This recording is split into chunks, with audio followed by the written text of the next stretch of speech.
Have you ever heard of a thing called mindful eating? Yeah, we're not talking about that.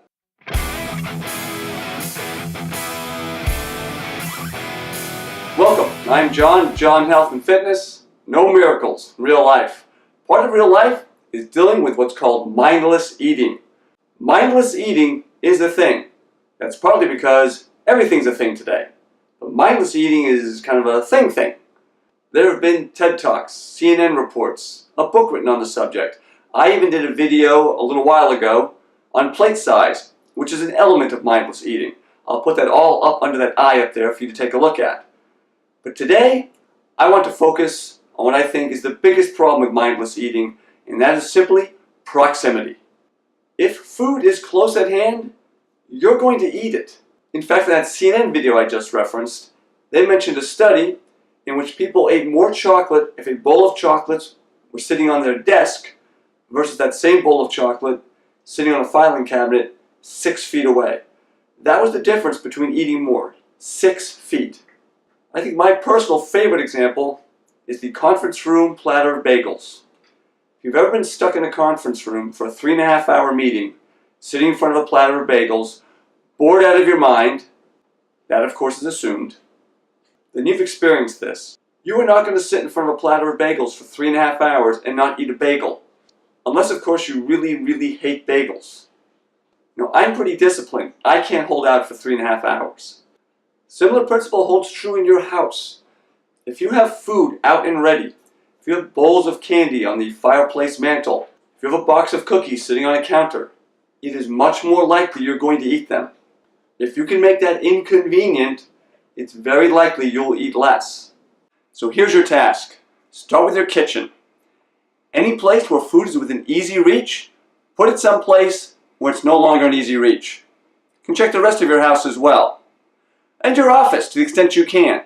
If your receptionist insists on keeping a bowl of candy on the desk, tell them you're afraid you'll have to let him go. Okay, that's a little harsh. But see if you can't come to some compromise. Put the bowl on the other side of the desk, the one you don't walk by. Maybe substitute something healthier. Well, even then, even something so-called healthy, you shouldn't be eating it if you're not hungry. It's still calories. These are small things, but they add up. These little tiny habits that you change, these little tricks, they can really make a difference over time. Personally, I put most of my food someplace inconvenient. I try to put my snacks as far out of reach as possible. Those are some cookies I sometimes eat. I have to actually get on my tippy toes to try to get a handle on these. Trying to make it difficult to grab them. That's where I want them.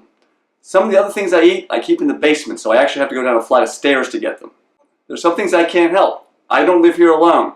So there's stuff out for my son, within his reach. And if it's within his reach, it's within my reach. How I deal with that on a daily basis is going to be a subject of my Instagram feed, which I'll be launching shortly.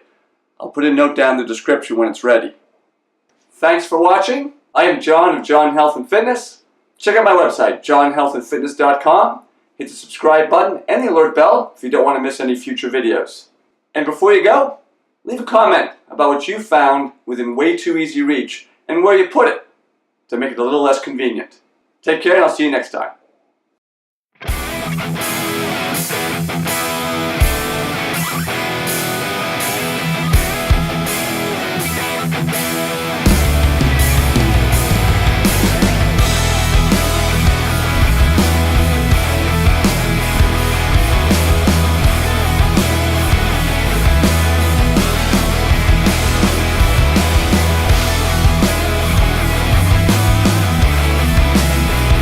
Here's a quick preview of my Instagram project. These are the things I have to deal with.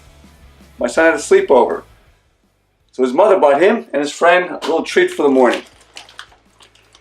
You have to understand, I have a real weakness for these. I have a weakness for almost everything, but something like this in particular. I walk by these in the grocery store all the time and I don't buy them, but they're in my house, so how did I keep from eating half the bag?